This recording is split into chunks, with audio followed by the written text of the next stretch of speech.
I think we're all set. Good to see you, ladies. Hi, everyone. Thank you so much for coming. Can you just give me a thumbs up if you can hear me okay? Okay, I'm seeing thumbs up. Thank you. Today is a really special day because I finally get to share with you a book that I've been wanting to share with you since before the pandemic started. And now that this thing is in full swing, I would say that we need this more than ever, this sense of connection, meaningful connection with the women in our lives, the godly women in our lives.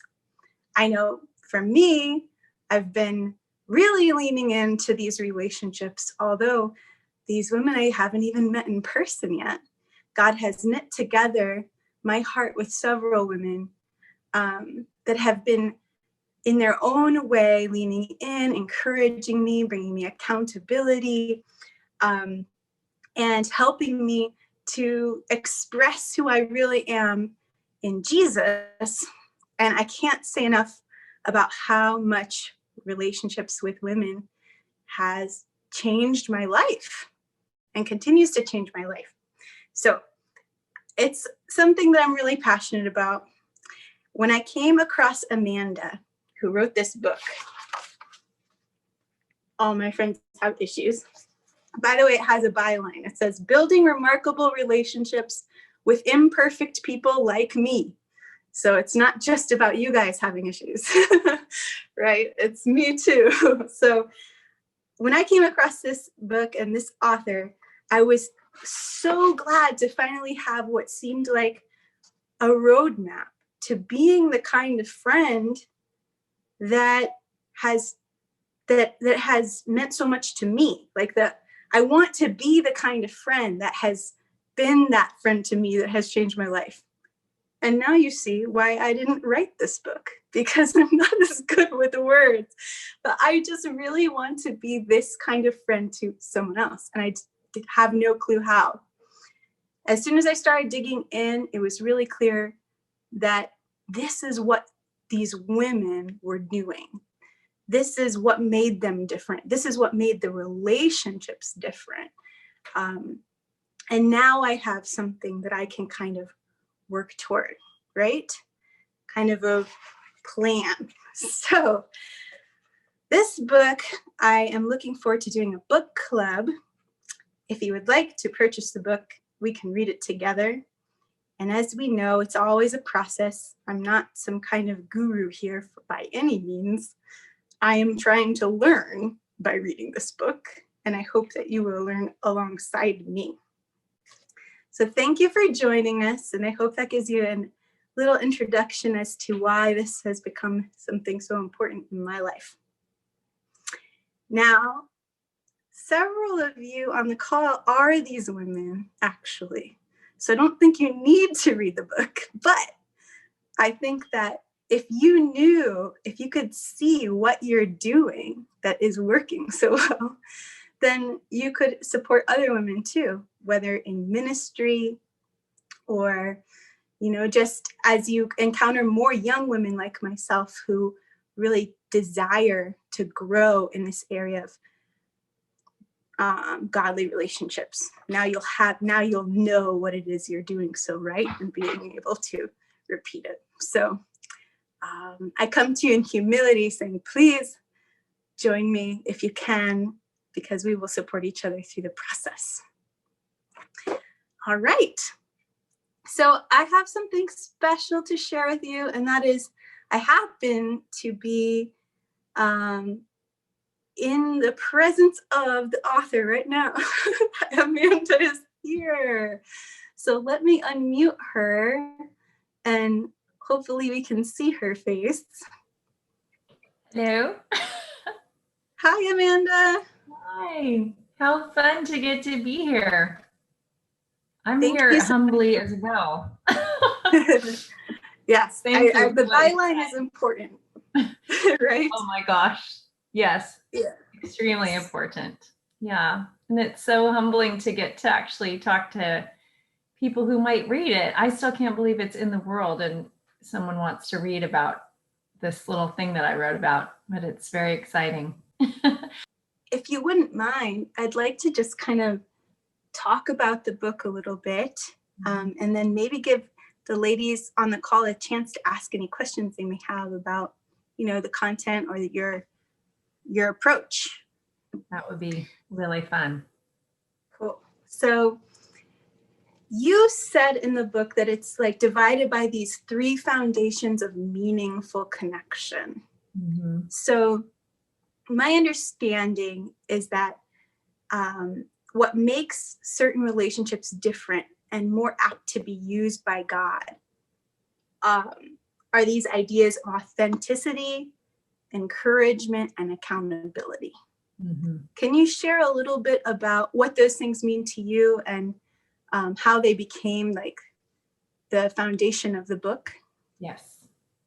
So authenticity just literally means showing people who you really are. So a lot of times we talk about people being authentic and we think it means showing people our weaknesses, but it also means showing people our strengths. So authentic is the concept that psychologists call being an integrated person, so that everywhere you go, you're the same person. That doesn't mean we don't have different roles we play in different places. There are some things you wouldn't talk about in a business meeting that you would talk about in your Bible study or with intimate friends, but that basically you are presenting who you really are, how you really feel, what you really think, what your true opinions are, what your gifts are, and then what your struggles are.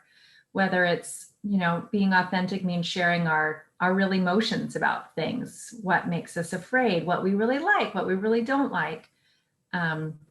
Quick example about this, I share in the book a story of how I had a friend who had a friendship that all of a sudden the woman they would make plans and then her friend wouldn't show up. At the last minute, she'd make an excuse. And her friend finally admitted that she had a paralyzing fear of driving. And they had made friends when they lived on the same street, but she had a traumatic experience and now she was afraid to drive. So she was able to authentically share, the reason I keep canceling is I'm afraid to drive. I have this terrible phobia. And so in being authentic with that, she could get support. And then also her friend knew why she wasn't showing up for her. So we talk a lot in the book about how big secrets break relationships. So authentic means I don't hide something major I'm struggling with that's going to affect my ability to show up for you and love you and be myself with you. So that's the first one. I'm glad you emphasize the strengths part, because when I think of authenticity, all I've ever thought of is, oh, they need to see my bad side or my weakness. Mm-hmm. So I'm really glad you explained that. And now that I think about it, anytime a woman has made a profound impact in my life, it's because she showed me her whole self, her strengths included. Right. Yeah. So thank you. You helped identify where to draw the line at oversharing or sharing too soon about certain things in your life. Mm-hmm. Yeah. And that was eye-opening too. And it made me think, oh, that's why I never wanted to talk to that one lady again. Like, I felt really bad. But sometimes people scare us. And, now I have an understanding of, that's just because that particular woman hasn't learned the proper time to share certain things in a relationship. Right. And now I know not to be that lady. And give more grace. Overshare, because, part of when I speak to women, my job is to open up, to model, open up to one another. But I always joke that, you don't want to bring the whole iceberg out of the water on the second date, because it's too much for people. And so I get asked a question a lot when I speak. People would say, I'm being authentic and it's not working. What am I doing wrong? And I think, well, that is, that's a hard question to answer. But so I start with, are you being too authentic too fast? Because sometimes what people do is we think, I want to show you the worst thing about me now, because if you're going to leave, just go quickly. It's a defense mechanism. And then it becomes this a self-fulfilling prophecy. I think I share in the book that I had a neighbor who would tell people on like the second time she hung out with them that she used to cut her mom's cocaine lines when she was 8. She had like a really traumatic background. But it's like you're sitting at the park with your girlfriends and someone goes, "Oh yeah, I used to cut my mom's coke lines." And they're like, I don't know what to do with that. Like, that was a lot for me to absorb. So we don't necessarily, authentic doesn't mean share every trauma you've ever experienced in your life when you first meet someone, or if you're going through a messy divorce and you start unloading everything that's going on in your relationship and everything about your ex-husband, like it's too much too soon. The second part is about encouragement, and I really look at what the Bible actually says encouragement is, and the word is used in the Bible 108 times in the New Testament, and it means a bunch of different things. It means to encourage, console, to grieve, to comfort. So it isn't just like being a cheerleader that says, "Hey, you're doing great," but encouragement is deeper and richer. It's this idea of, I want to come alongside what God has called you to do and to be. And I want to show up for you and tell you when I see you doing that, to tell you to keep going when you are struggling, when you come up against a wall. And that's why authenticity has to start first. Because if I'm not brave enough to tell you, say, what I think God wants me to do with my life, if I don't share with you what I think my strengths are, then how can you encourage me in the way that I most need? And then I also need to share with you what my weaknesses are. And we talk in the book a lot about understanding our own stories and being able to share past hurts or wounds or fears that we have and why we have them. And so then the women that know me closely can go, I think you're afraid to move forward because remember that time that happened in your life before, that person hurt you. And so now you're afraid to step out in faith. And I just want to remind you that it's going to go differently this time. Right. So encouragement for me really comes with people knowing me deeply and being able to have a very specific word for me. Paul talks about building one another up according to our needs. But if you don't know what my needs are, how can you encourage me? Does that make sense? So yes. And encouragement doesn't just mean cheerleading.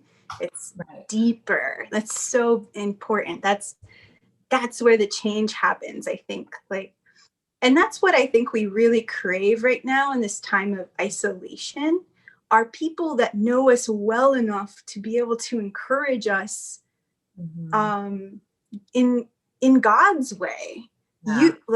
That it's the Lord encouraging us through that person. And not their fleshly way, but you can sense God's love in their encouragement of you. And I can think of several examples of this in my life recently with the loss of my grandma, and just the way certain ladies came around me. They know who they are. And the way that they encouraged me showed me that it was from God. Yeah. So I just think encouragement right now is so important. And I want that for the people who are my friends. I want to be a conduit for that type of encouragement. And I want to be able to learn how to keep it going. It doesn't happen just sometimes, but it's intentional that I'm able to be used by God in that sort of way. I love what you said about needing it so much in this season. And I'm sort of obsessed with the concept of comfort. And comfort is one of the words translated from the same word as encouragement. And I think we're all, no matter what's going on, what your political belief is, how your comfort with COVID, the restrictions, all of that, there's this heightened anxiety in our culture right now. And everyone we turn to is in the same boat. So it's really challenging on relationships, I feel like, because normally in my life, when I'm having a rough month, usually my 2 best friends aren't also having a rough month or week. But so there's this moment where I've turned to people for comfort and they've just responded like, with their own stuff. And so, right, sorry, that was a lot. But literally or I go for a phone call to say I'm having a rough day. And then, a friend just comes back with just anger or frustration or whatever. because so much of what we're dealing with isn't currently solvable. And as Christian women, a lot of times the way we encourage people is to give them advice. And we talk about that in the book, that advice giving and encouragement aren't necessarily the same thing. And right now, there are a lot of problems that aren't solvable.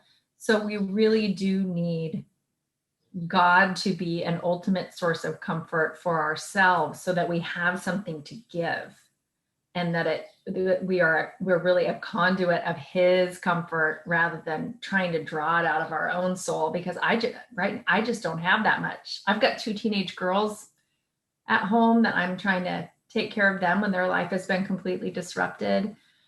And so I'm running on an emptier tank than usual, you know. Anyone else? Nods of head, feel a little more depleted than usual.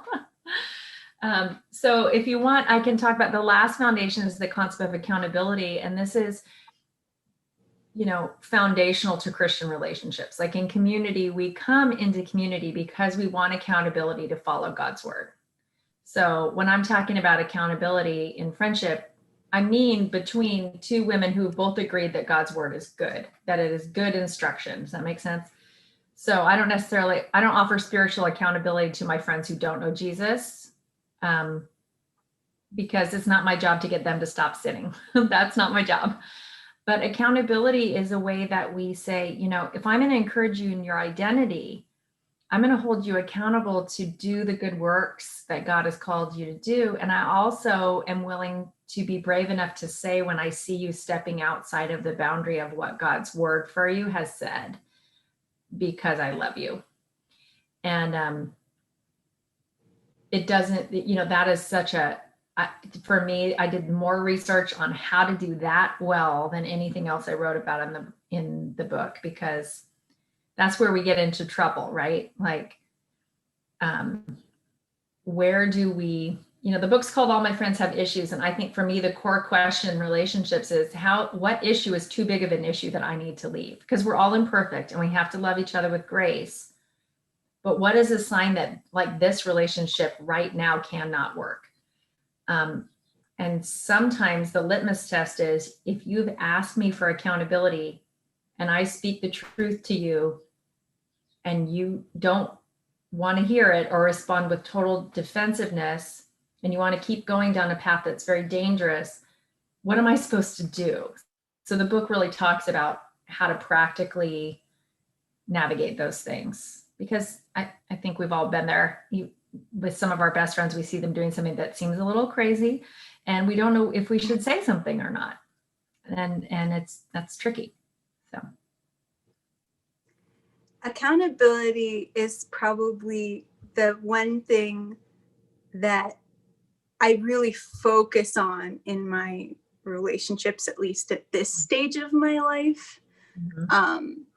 And so in ministry, we have the Morning Miracles Challenge, which provides accountability to your daily Bible reading and other aspects of your Christian walk that are really part of your spiritual hygiene, in a sense, right. To help you. And so we have leaders who provide accountability for 10 days. And we always come back to a monthly meeting and we're thinking, how can we help these women be successful in their desire to seek the Lord in this way each day? So I'm really excited to dig into that specific area of the book for that. And I have to say, the times when I felt the most loved by a friend are when she was able to lovingly call me out on something. God is just so good at the way he uses female relationships. It's way different than what I've experienced with even my husband talking to me about something. Sorry, Rob. But hearing it from a close friend, another woman, it does something different in my mind. I'm not sure why, but I have to praise God because he's helping me to figure that out and replicate it. Yeah. I could maybe say. I have a theory. One of my mentors always says it's easier Or something sometimes from a friend or than a spouse because you don't share a bed and a bank account. Some of the places I most need accountability, I've been married for 21 years, is in having a right heart and good relationship with my husband. And so I will, if my husband and I are having a conflict, an ongoing conflict, I will call one of my best friends and ask her, okay, tell me the truth. What do you think? And she will say, yeah, this time it's your fault. Really will say, I know you guys have, this conflict about this, but this time I think it's your issue that's really causing the problem. Or I think that you could have been gentler in that way, and I can take it from them because they don't have a vested interest. I know that, you know what I'm saying? They're going to hang up and they're going to pray for me and they're going to go about their day. When your spouse comes to you and says, hey, I want you to change, you're like, well, that's just, you just want me to make your life more convenient. And with your girlfriends, you don't have that excuse, I listen to my husband too. He's a great accountability partner, but I do find that one of the examples I could share right now is, and I talk about this in the book, like accountability works the best when you've asked for it. There's very few times where someone don't have a good, a deep relationship comes with me and tells me something I should change, and that's worked well. Generally speaking, it's mutual. I don't have women that are in my life above me trying to fix me. It's mutual accountability. And so in the last month, my friend Josie and I, she's one of the women the book's dedicated to, we've done a media reduction or media fast. So we will tell each other, okay, this week we're only allowed 5 minutes of news a day. And because we both could go down a rabbit hole of reading too much news. And so we said for a week, okay, we can have 5 minutes at 5 o'clock of the news. That's it. 5 minutes at 5 o'clock. And both of us found that we were more peaceful and we were more focused on Jesus and we were more present with our families. And I found by the third day, I would open npr.org, which is typically where I read my news, and realize I'm not that interested. I don't feel the need to read all 12 of these articles because I kind of stepped off that anxiety wheel. So that's the kind of accountability that helps me on a daily basis, not just like, man, I was really sinning and someone called me out, but this is someone who's just helping me be present, helping me have and we're doing it together. For me, that's so helpful, so much easier than if I'm doing it by myself and no one's checking on me. Amen. That's a great example. I think a lot of us could use a cleanse of sorts. Yeah. I like this idea of it not being top down necessarily, but linking arms with other women who share a common struggle. That seems to be something that works better. Would you agree? Or yeah. And I think I get into this in the book, but I actually have been through a 12-step program. So in 12-step, I started for codependency. I actually have been sober for 2 years from alcohol as well. And so you actually pick a sponsor and that is their job. Their job is to help you. And then you're supposed to help someone else. But what you said about having a common struggle, anytime you have life change in anything, whether it's you're trying to get more fit, right? Lose weight or be stronger. You want to be daily in the Bible. You want to quit an addiction. You're overcoming depression.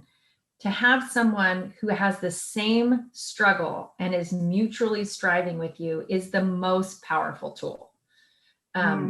We just see that's why support groups work. They work in addiction. They work in grief support at churches. That model works because you have someone who's, has empathy and and it's maybe only just like a month ahead of you in their growth. So that's why we have to be authentic. And I talk about in the book, like if you're having a major issue, say with addiction, you might not want to say that at Bible study because there may be no one around the table that knows what to do with that. That's why it's a great idea to go to a support group to drop those bombs and create friendships with, around some of our, overwhelming issues. It's good to find people with mutual struggles.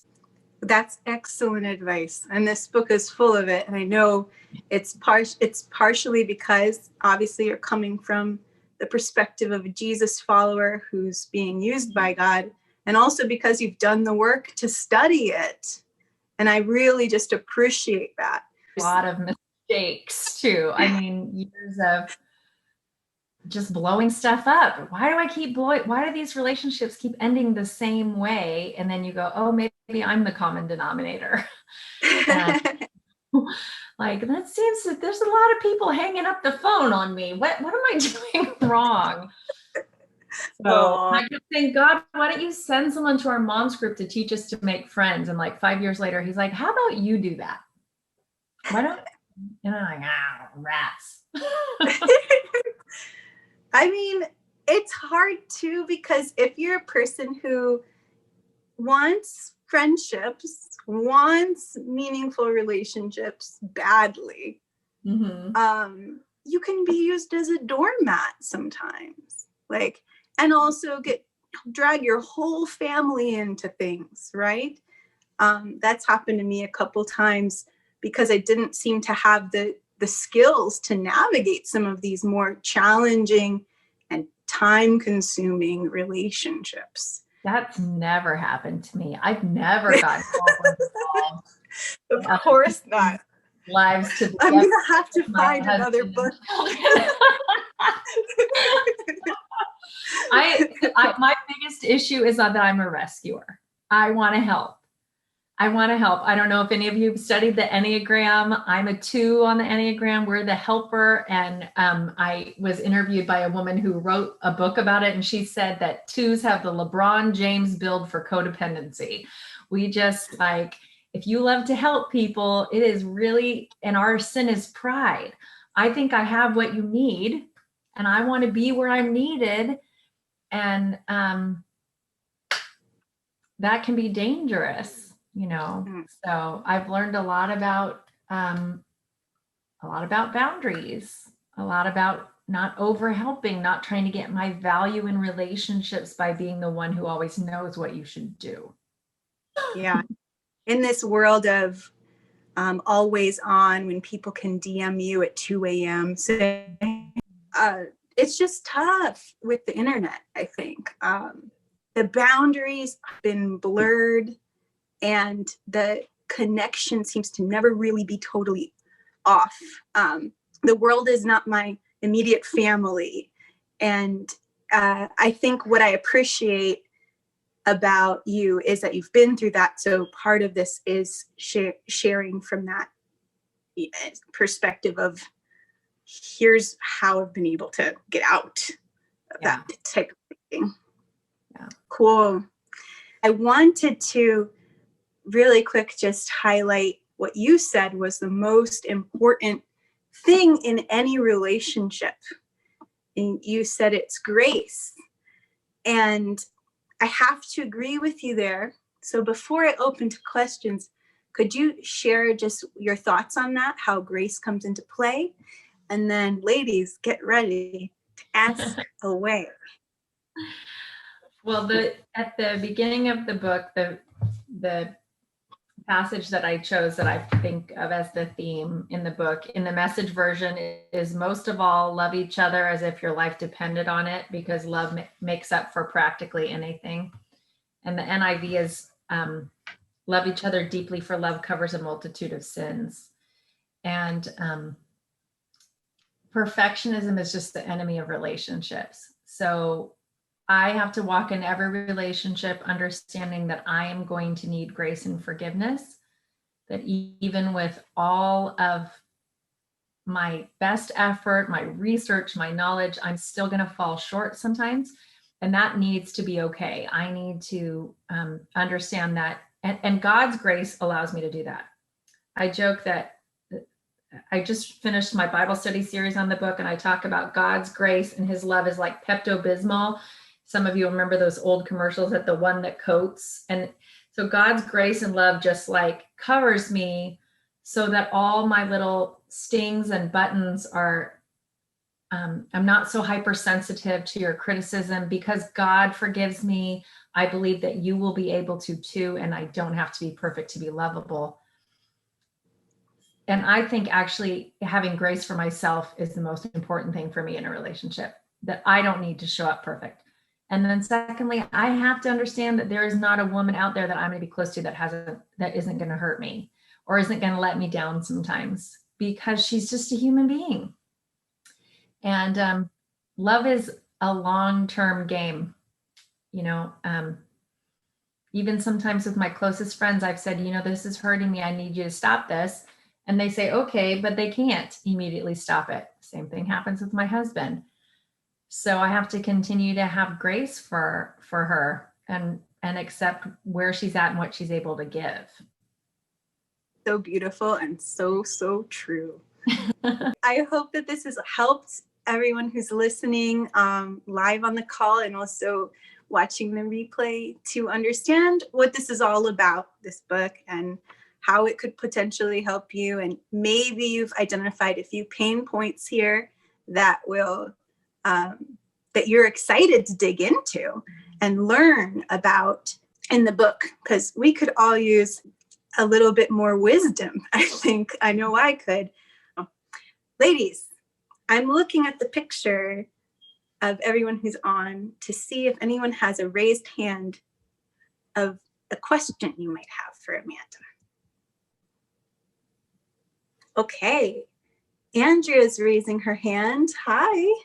I'm going to ask you to unmute yourself. There we are. Hey, hi. So nice to meet you.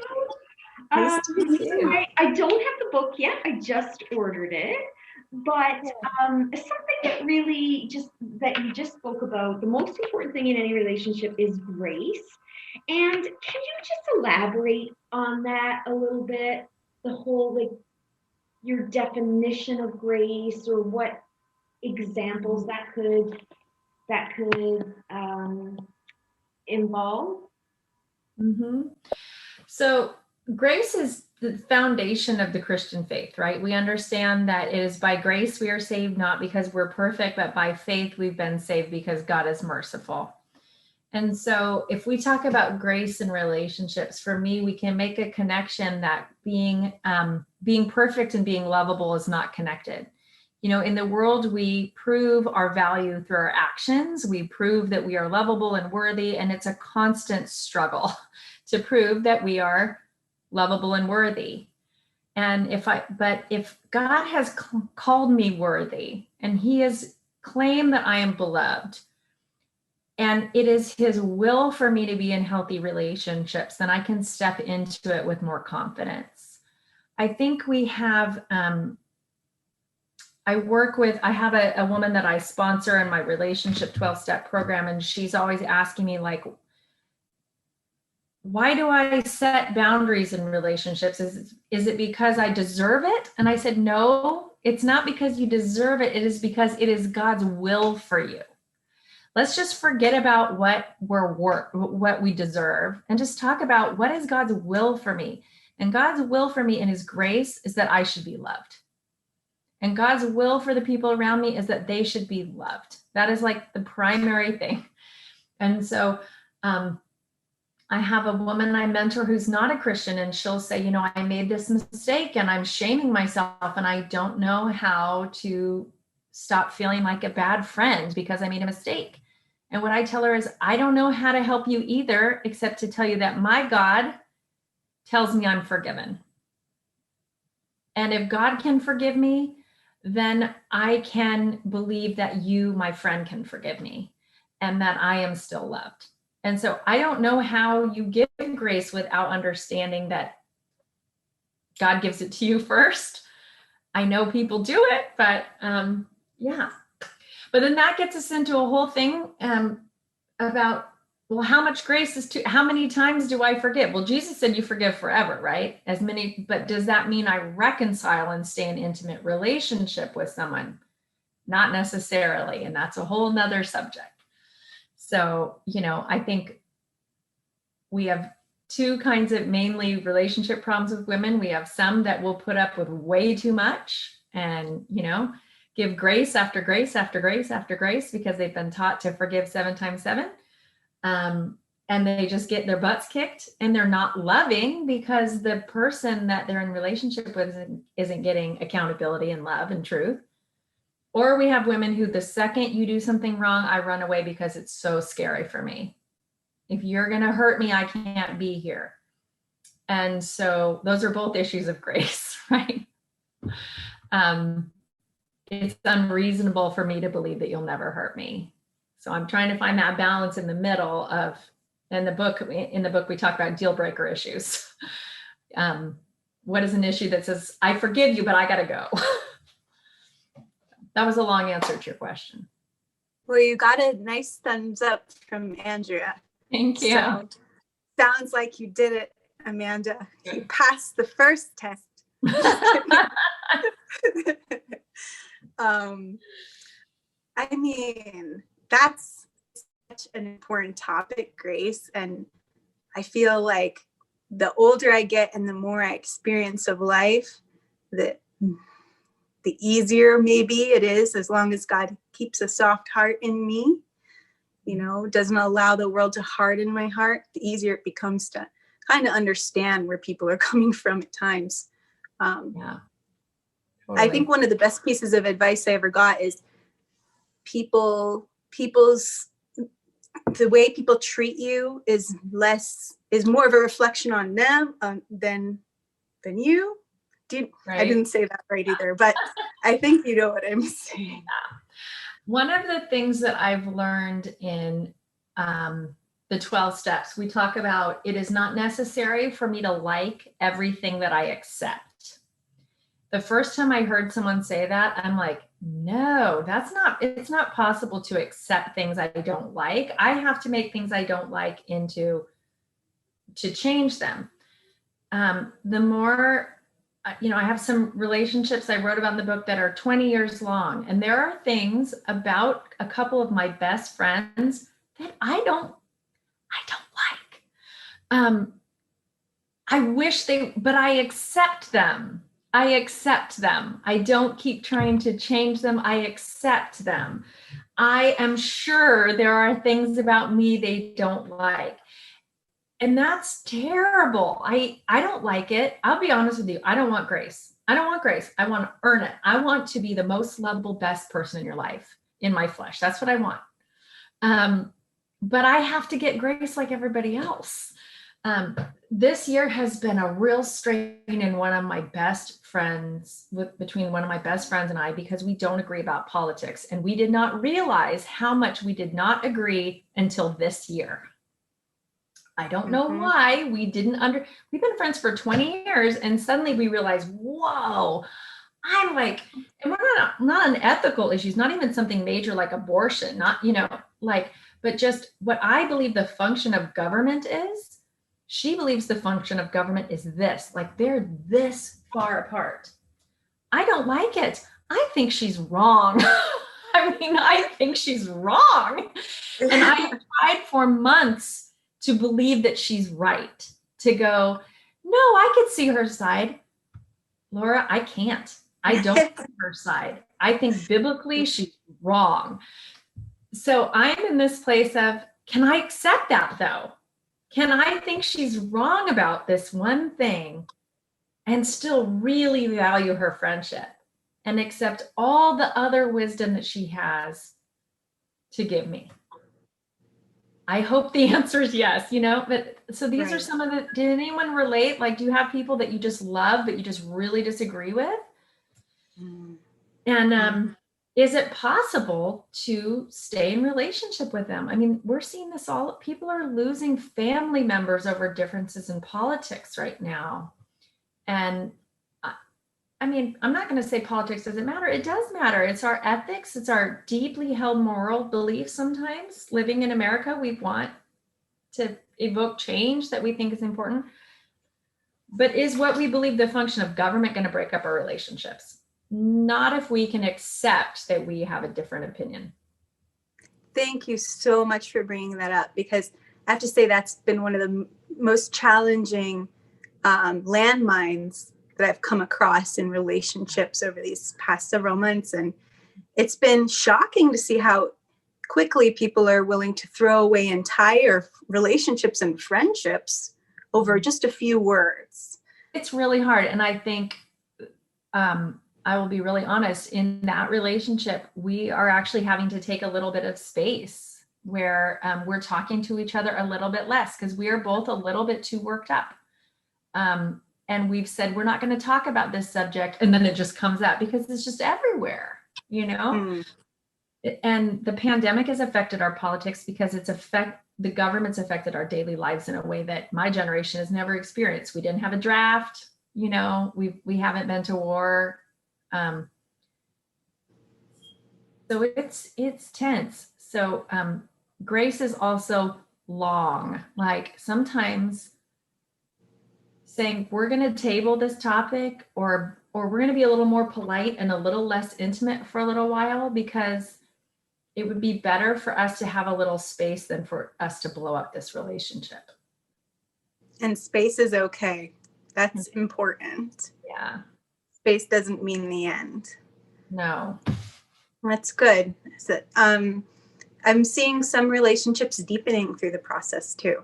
You know, it's not all bad and it's not all landmines. There are oases along the way. And some of you are those oases for me. I appreciate my friends who seem to be a little more mature in how they handle their incredible amount of influence on social media and what they choose to focus on in life. And it affects our families, it affects everyone around us. And it's a testimony too.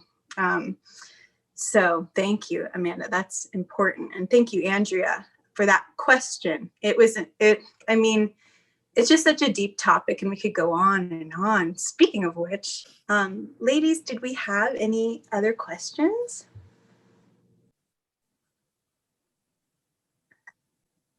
Hold on, Claudia. Let me set you up here. There you are. All right. Hi.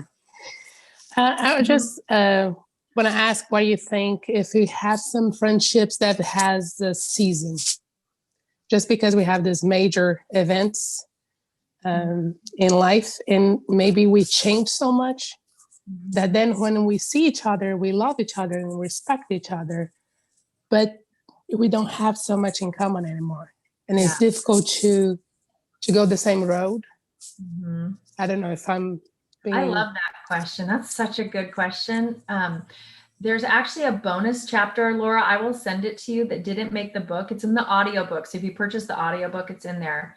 But it's about how relationships end sometimes and how to kind of leave when you need to. And one of the things I do absolutely believe that we have some friendships are for a season. And that can feel so awkward with someone that we walked really closely with, and then we can't maintain that relationship. So I talk about, there's research, there's a sociologist who actually did research that shows that the way God made our brains, he doesn't say God, he said the way we evolved, but this is the way God made our brains, is that we're only capable of a certain number of intimate relationships. He talks about, I can't remember his name now, but I'll send you this research. But basically we have room for about 5 in our inner circle that we can maintain intimacy with. And then there's a 10, there's a 35, and then there's 100.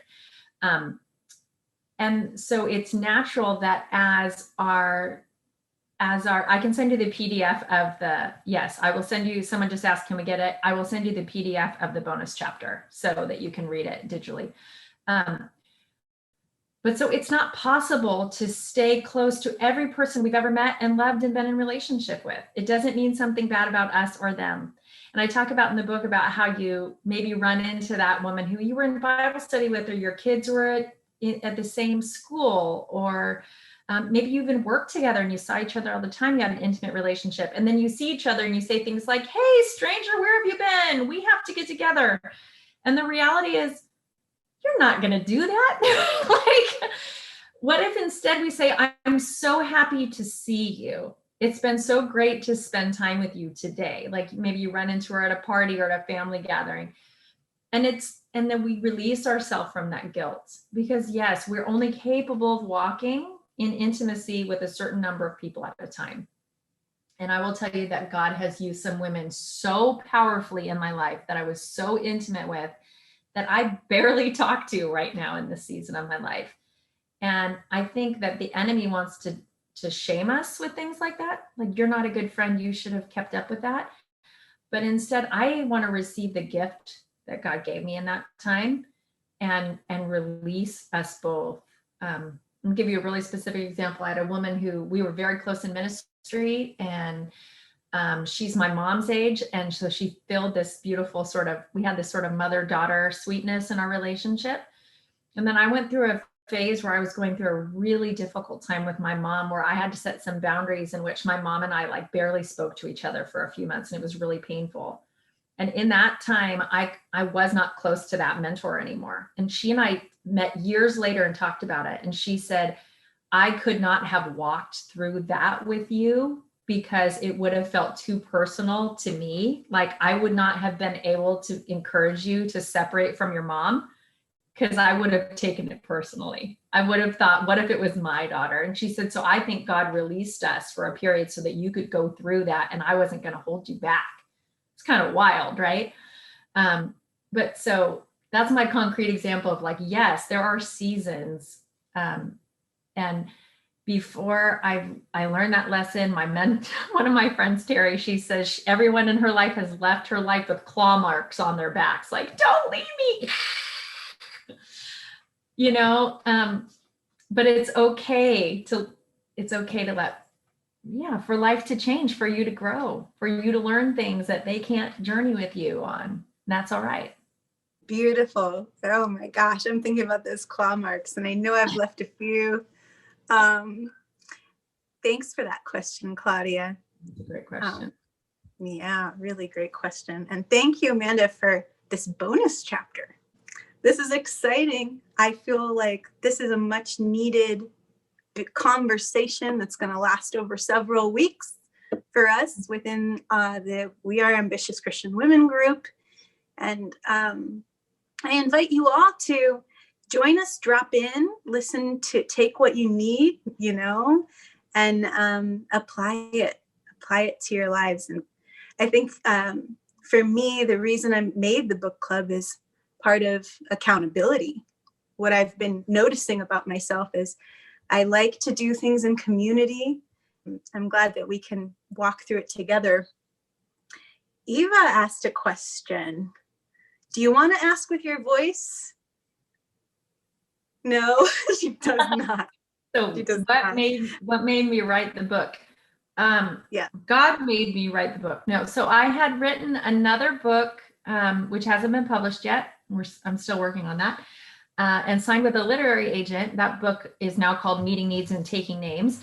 And I had pitched it, my agent had pitched it to a publisher. In the meantime, I was hired by MOPS International. You all know what that is. It's Mothers of Preschoolers International. They had hired me to come and speak at their conference. They do a women's conference for like 3,000 women every year called MomCon. And MOPS had asked me to speak on a subject called All My Friends Have Issues, which was on my website. And I had been speaking to moms groups all over California about it for a couple of years.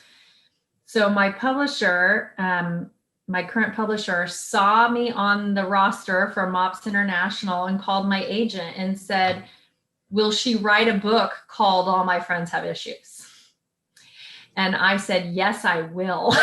Yes, I will. Because my other book had just one chapter on female friendship, and the publisher had liked it. My editor, Jenny, had loved that chapter. And so they asked me to send them 3 chapters. I wrote them. This is kind of a crazy story, but she said, I have an editorial board meeting in 4 days.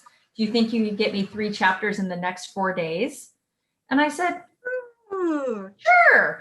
I was like, so here's the thing. If it's no good, don't take it to them. Give me a second shot. And she said, okay, deal. Don't sell it to anyone else before me. I said, I can't because I haven't written it. So I wrote 3 chapters in 4 days, and she took it to her editorial board, and they actually made me an offer the day I left for the MOPS convention.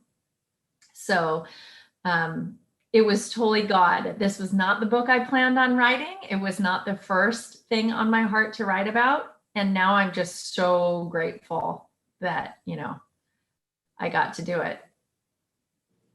What a cool story. Thank you. And I happen to know, because I'm in an accountability group with Eva, that she is a published author and is working on her first Bible study. So I can see why she would ask you this question. Yeah. That's so exciting. So I just finished my first video Bible study series based on the book. It's an 8-week series and it's being edited right now. And Right Now Media has agreed to host it. They're like Netflix for Bible study, but it'll also be on my website. And so it's been a long process. Like I sold the book in 2017. Oh my gosh. Is that true? Maybe it was 2018. It took 18 months to write it and get it published. And then it was out for 9 months and then COVID. So everything kind of stopped, all marketing, but I surrender, Lord. And so I was halfway through filming the video series live at my home church when the pandemic hit. I finished it in my living room. It's on my website now, but now I've been able to do an all in studio version and I'm really excited I'm really proud of it. The book could be read by a woman who is not a Christian, and I hope not push her out of it. Like she could glean some information from this book. You notice that it doesn't say Jesus on the cover, and that was like our sneaky idea. It's in the Christian life section, but like this book was at Target, so you could pick it up and have no idea it's a Christian book and hopefully like find Jesus. So the Bible study, I was able to be even more overtly like a lot of scripture, really getting deeper into the spiritual principles, which is a great fun thing to get to do. All right. Well, I'm excited for that too. And Priscilla says, can we do that? Can we do that? It's like, yeah, I mean, I can't wait to dig into it from an even more biblically rich perspective too. That's going to be so good. So thank you. Great question, Eva. So good. I love to hear about the process.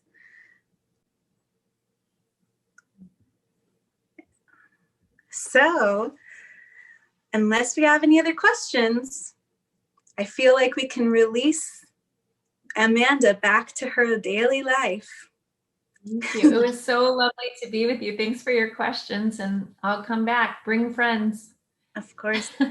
It's a great pleasure to have the author with us. Really cool, really different for us. And I know we all appreciated your time so much, Amanda. So thank you for being a part. And all of this just makes me even more excited for what God will do as we seek him and read this week to week. And I would love your feedback. I mean, if you have something you hit in the book that seems wrong, seems unbiblical, or you want pushback, I love that feedback. It is such an opportunity to me to hear from someone who's reading the book. I'm still growing as a teacher. I'm growing as a Jesus follower. So feel free to challenge me when I come back and say, this example didn't work for me, or I don't know what that means. That's like rich accountability for me as an author to actually get to talk to readers. So thank you so much. Love it. Well, that's cool. So get ready, ladies. Sharpen your swords. Red pen out. Priscilla is asking if you, Amanda, could ever come back to the book club at some other time after we've had a chance to digest some of this good stuff. Sure, that'd be fun. I'm here all the time. We're all stuck in our the best year if your career is as an event speaker. So this is a joy. It feeds me to get to interact with people. So yes, I would love to come back when you get deeper in few weeks in. I'll come back and bring me some questions. That would be a delight. Yay! Thank you so much. Okay, well, feel free to escape, Amanda, because this next part is just about how the Bible study will work. All right, bye, Amanda. Okay, bye. Thank you. Well, thank you so much for watching. It's pretty obvious we had a great time with Amanda Anderson at our Q&A. And you can probably see why we're so excited to get started with this book club. So I urge you to come and join us right away inside the Facebook group. We are Ambitious Christian Women. Get yourself plugged in. We have upcoming events where you can see how easy it is to just pop into any of our Zoom calls. We're starting our first week with the introduction, so that gives you a little time to purchase the book, and you can find the link to purchase down below in the comments, and it's also very easy to find in our Facebook group as well. We will be meeting weekly, doing one chapter at a time, using the questions that are found in the back of the book. It's an opportunity to share your voice, share your faith, share your experiences with other like-minded Christian women who really want this change in their life. Real, authentic friendship. We need it now more than ever, and I know that it's possible, of course, for us through Jesus. So take a moment today, please leave a comment. Just thank Amanda for being with us, and come inside the Ambitious Christian Women group on Facebook. I can't wait to see you there and lend you a helping hand on getting onto the Zoom call for the coming week. Thank you so much. This is Laura Gabriele signing off.